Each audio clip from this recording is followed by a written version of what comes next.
बारिश बहुत तेज हो रही थी। घोंसले में चिंकू और पिंकू भूख के मारे बिलख रहे थे। मम्मा, भूख लगी है, क्या कुछ खाने को मिलेगा मम्मा? पेट में कुछ नहीं है मम्मा, कुछ ला दो ना। चीकी की आंखें भर आई। हे भगवान, मैं क्या करूं? कैसे बताऊं कि बारिश शुरू हो गई है, लेकिन मेरे बच्चों का रोना मुझसे देखा नहीं जाता।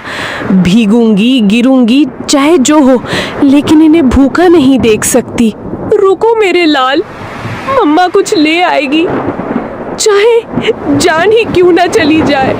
परंतु एक बात याद रखना, जब तक मैं नहीं आऊं, घोंसले में से बाहर भी मत देखना और बाहर भी मत निकलना, समझ गए ना? चिड़िया खाने की खोज में निकल पड़ी। पिंकू बार बार बाहर देख रहा था। चिक्कू घोंसले में बैठा था। अरे ओ पिंकू, सुन रे, ये क्या चीज ऊपर से टपक टपक गिर रही है? कोई रो रहा है क्या? पिंकू अंदर हो गया। अबे मूर्ख, रोने की आवाज नहीं है ये, बारिश है बारिश, आसमान बरस रहा है। पर ये आवाज कितनी डरावनी है।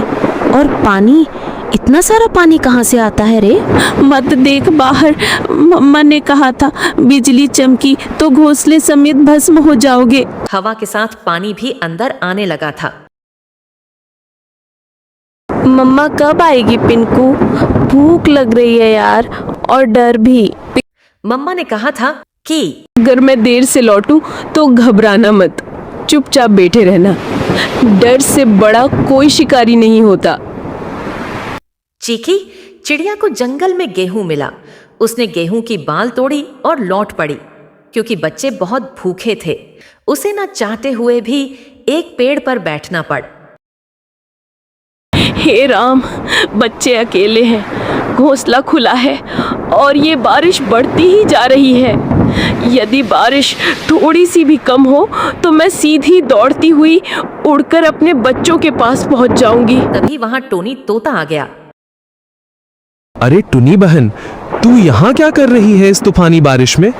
तुझे होश भी है कि बच्चे अकेले हैं? टोनी भाई, क्या करूं, उड़ नहीं पा रही, पंख गीले हो गए हैं। बहन, कल की बात बताऊं, मैं कबूतर बहन के घोंसले के पास से जा रहा था। क्या हुआ वहाँ? बहन, एक सांप आया था, बहुत लंबा और काला। चुपचाप डालियों के पीछे पीछे सरकता हुआ सीधा घोंसले तक पहुंच गया। फिर किसी ने देखा नहीं? मैंने देखा, मैं ऊपर ही उड़ रहा था। जब देखा कि सांप कबूतर के बच्चों के ऊपर झपटा, मैं चीखा जोर से, सांप सांप। सब पक्षी इकट्ठा हो गए, लेकिन तब तक बहुत देर हो चुकी थी। वो 2 बच्चों को निगल गया बहन। चिड़िया डर गई। टोनी का भंदा भावुक हो उठा। टोनी की आंखें भर गईं।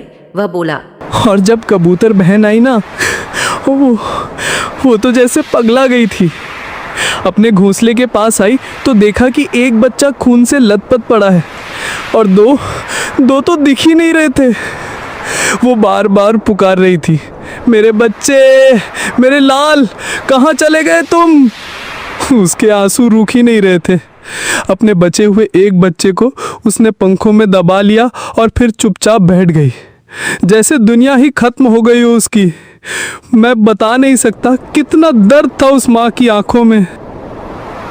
तू समझ रही है ना बहन, ये बारिश सिर्फ पानी नहीं लाती, भूख से तड़पते शिकारी भी लाती है।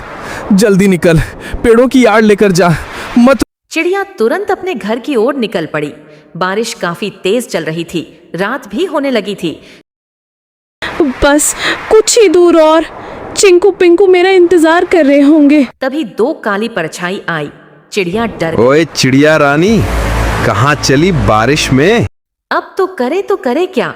अब चिड़िया के सामने ने नई मुसीबत आ गई थी। आज तो किस्मत चमकी है, बारिश में भी नसीब ने हमें गरम गरम चिड़िया भेजी है। आज हम चिड़िया तुझे खा जाएंगे। चिड़िया ने सोचा, इस बार मैं नहीं बच सकती। चिड़िया के दिमाग में एक इंडिया आया, जब 2 लोग हो तो उनमें दाना डालना पड़ता है। तुम दोनों बहादुर शिकारी हो ना, और मुझे खाना चाहते हो ना? परंतु तुम दोनों में से जो सबसे बड़ा शिकारी और सबसे ज्यादा ताकतवर होगा वही मुझे खाएगा। मैं तो सबसे खतरनाक हूँ, पंखों से पंजे तक मौत हूँ, मौत। तेरी औकात नहीं मेरे सामने, मैं तो उड़ते परिंदे गिराता हूँ, तू मुझसे बड़ा शिकारी नहीं हो सकता। तो भेड़ो ना, दिखाओ असली ताकत। मुझे तो वही खा सकता है जो सबसे ताकतवर है। दोनों शिकारी जल गए और आपस में ही दोनों लड़ने लगे। सबसे पहले मैं तुझे खाऊंगा, फिर इस चिड़िया को। तू खा नहीं पाएगा कालू। दोनों एक दूसरे को नोचते हुए हवा में नीचे गिर पड़े। अब दोनों की हालत बहुत खराब हो गई थी। चिड़िया मौके का फायदा उठाकर वहां से निकल पड़ी। बच्चों तक पहुंचना है, बस अब देर नहीं। चिंकू पिंकू कांपते हुए बैठे थे। बारिश रुक चुकी थी।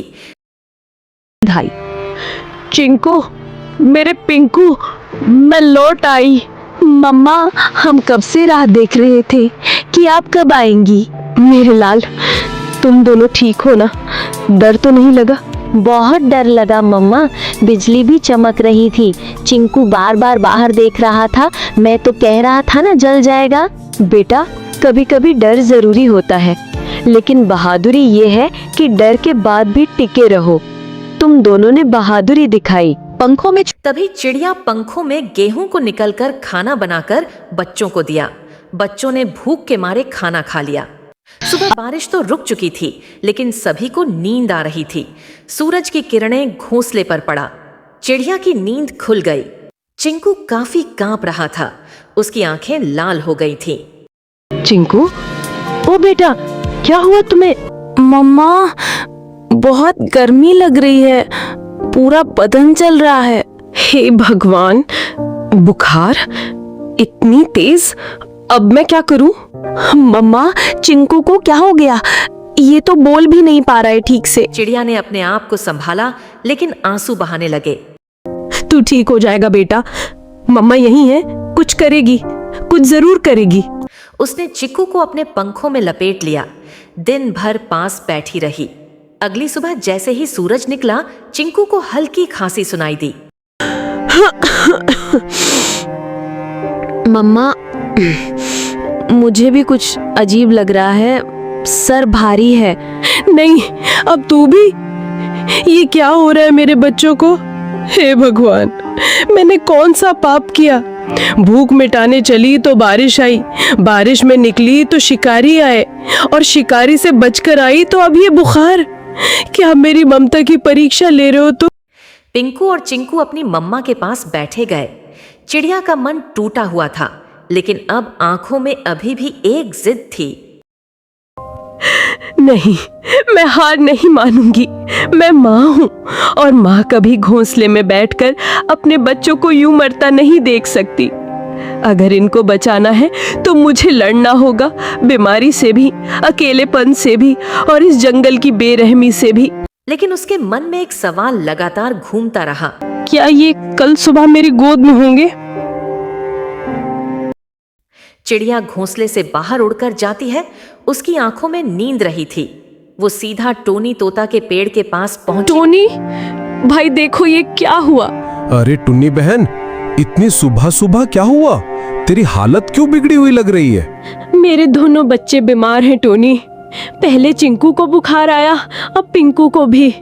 रात भर तप रहे थे दोनों, मुझसे देखा नहीं जा रहा। कुछ कर यार, कोई उपाय बता।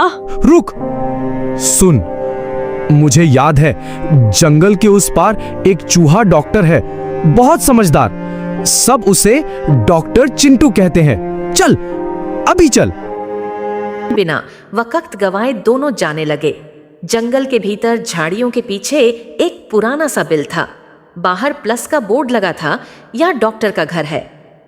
डॉक्टर साहब, जल्दी बाहर आइए, एक माँ के बच्चे बीमार हैं, बहुत बुरे हाल में हैं। कुछ पल में चिंकू डॉक्टर बाहर निकले। कितने दिनों से बीमार है? 2 दिन से, लेकिन रात में हालत और बिगड़ गई। ले चलो मुझे, मैं खुद देखूंगा। कुछ ही देर में तीनों घोंसले पर पहुंचे। डॉक्टर ने बच्चों को चेक कर लिया। ये साधारण बुखार नहीं है, ये वायरल है। बच्चों के शरीर में लड़ने की ताकत नहीं बची है। तो क्या ये मर जाएंगे? मैं कुछ नहीं कह सकता। मैं दवा दूंगा, अगर ऊपर वाले ने चाहा तो बच जाएंगे, पर मैं कोई गारंटी नहीं देता। तुम तो डॉक्टर हो, तुम्हारे पास उम्मीद होनी चाहिए। मैं दवा दे सकता हूं बहन, चमत्कार नहीं। जब शरीर साथ नहीं देता तो दवा भी हार जाती है। अब ये तेरी ममता और भगवान की मर्जी पर है। चिड़िया जानती थी अब उनके हाथ में कुछ नहीं बचा था, तो निकल पड़ी एक उम्मीद में वह जा रही थी उस पेड़ की ओर जहां जंगल में जो सबसे बड़ा शिखर था, एक ऐसा वृक्ष जिसे सभी 25 शिखर कहते थे। वहां कोई भी शिकारी और कोई कौवा नहीं आते थे। यह कोई आम वृक्ष नहीं था, यह वह जगह है जहां आकार और आत्मा एक हो जाती है। चिकी वहां पहुंची कांपती हुई, लेकिन जिंदा उम्मीद से भरी हुई।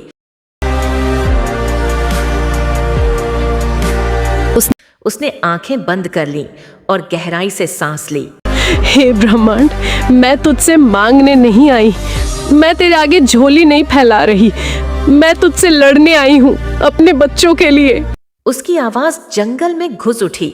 मैं एक चिड़िया हूँ, हाँ मामूली, पर मेरी ममता मामूली नहीं। तूने मुझे पंख दिए हैं, लेकिन आज मैं उनसे आसमान नहीं तुझसे जवाब मांग रही हूँ। क्यों मेरे बच्चों को तूने इस बुखार की आग में झोंका, तू ही बता। उसने आकाश की ओर देखा। उसकी शरीर कांप रही थी, लेकिन उसकी आवाज पत्थर तोड़ देने वाली थी। तू सब देखता है ना, तो देख देख मेरे बच्चों की तड़प। अगर तेरे नियमों में न्याय बाकी है, अगर इस जंगल में जीवन के लिए कोई जगह है, तो मेरे बच्चों को लौटा दे, वरना इस शांत शिखर से एक मरे हुए माँ की चीख उठेगी जो पीढ़ियों तक गूंजेगी।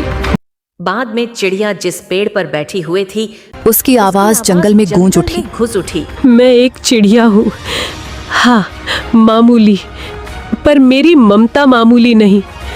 तूने मुझे पंख दिए हैं, लेकिन आज मैं उनसे आसमान नहीं तुझसे जवाब मांग रही हूँ।